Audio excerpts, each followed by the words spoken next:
Bienvenue à tous! Devenir parent, c'est aussi apprendre à partir en vacances avec des enfants. Il y a une phrase qui dit « Avant d'être parent, on a des principes et ensuite on est parent ». Et je pense que ça s'applique parfaitement au voyage en famille.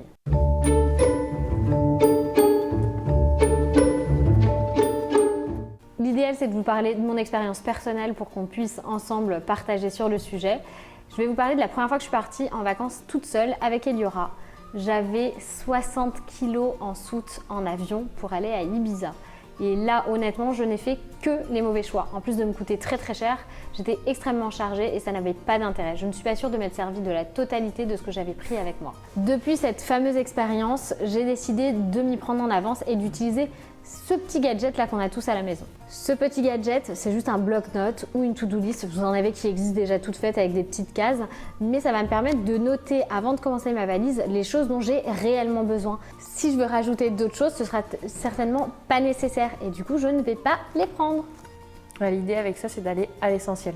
Exactement. Et puis même au retour, vous pouvez vous en servir, vous la gardez dans votre sac, ça vous permet d'être sûr de ne rien avoir oublié sur place, type fer à lisser, type la susu, voilà par exemple, en haut, susu, bébé. Et si on a peur de perdre cette liste, il suffit de la prendre en photo avec son téléphone.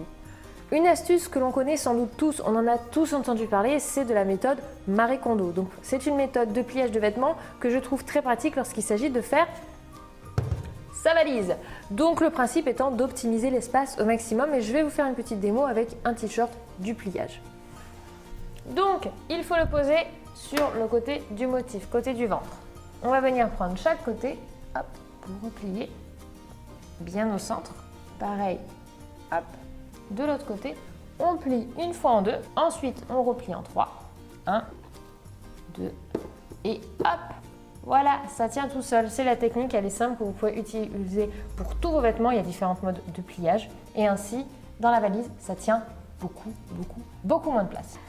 Tu as raison et j'utilise cette méthode également pour regrouper les vêtements dans des pochettes. Alors ça, ce sont des sacs de vrac en fait que je trouve dans des magasins bio, que ce soit physique ou sur internet. Et à l'intérieur, on peut glisser le t-shirt, une culotte, un pantalon, ce genre de choses. Et ça va vous permettre de le ranger facilement dans la valise comme ceci.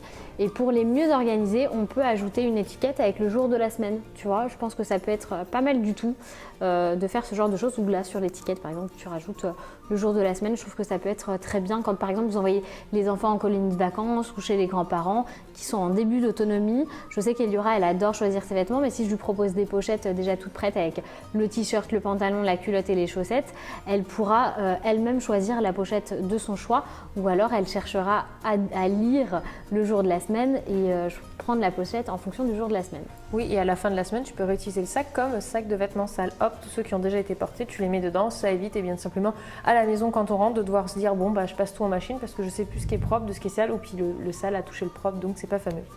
Alors dans le même concept de la pochette, eh bien ça va être pour les jeux de société. Quand on a des enfants, on prévoit un sac à jeux et ça a tendance à vite prendre beaucoup de place. Donc là par exemple, il s'agit d'un jeu des préférés d'Eliora, donc c'est le loto des odeurs. On va pas se mentir, c'est très encombrant en volume.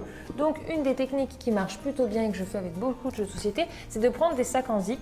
Donc ceux-là par exemple viennent de chez Cdiscount. Vous pouvez aussi sinon utiliser des sacs de congélation, c'est un petit peu moins bien, ceux-là sont vraiment un peu plus adaptés.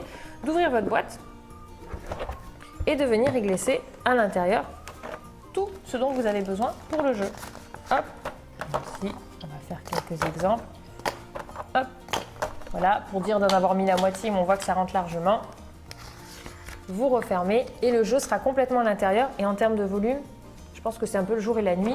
C'est beaucoup mieux, ça gagne de l'espace. Et puis, de toute façon, c'est très visuel. L'enfant prend sa pochette, il a le jeu, etc. Vous pouvez mettre des petites voitures, des petits personnages, les puzzles, tout ce que vous voulez. C'est vrai que le fait d'avoir choisi des pochettes transparentes comme ça, je trouve ça génial parce qu'on voit très bien le jouet. L'enfant n'a pas besoin de savoir lire pour choisir le jouet qu'il veut et il peut le ranger aussi facilement. Et au moins, si vous prenez au cas où des trucs liquides dans la valise, ça ne craint rien. C'est vrai. Une chose que j'aurais vraiment aimé qu'on me dise lors de ce fameux premier voyage, c'était de ne pas ramener ce que je peux acheter sur place. Je me rappelle être allée acheter une 60aine de petites briques de lait maternel pour le petit déjeuner d'Eliora. et de les avoir mis dans ma valise. Quand je vous dis que la facture à l'aéroport, elle était astronomique, ce n'est pas une blague. Heureusement, au retour, je partais à vide, mais j'aurais très bien pu les acheter directement sur place vu que j'allais tout simplement en Espagne. Et puis c'est l'occasion aussi de découvrir pour vos enfants des produits locaux, des marques différentes que vous n'avez pas l'habitude et de complètement vous imprégner de votre lieu de destination. En tout cas, on espère que cette vidéo vous a plu. N'hésitez pas à nous partager en commentaire vos astuces pour optimiser vos valises au maximum pour partir en famille. À nous mettre des pouces bleus si la vidéo vous a plu et on vous dit au revoir. T'es sûr? Derrière toi. Un, dos, tres, cuatro. Un pasito para ti, María. Un, dos, tres. Un pasito para ti. On aime bien la musique, hein? Action. Regarde, on est dans l'action, c'est beau. Bon, vas-y, excuse-moi, je te coupe. Non, y a pas de souci. Wouh, c'est good. Bravo! Et ainsi- Alors ça, ce sont des sacs de vrac. Sur un coffre de toit. Laisse-moi avec mes petits gestes.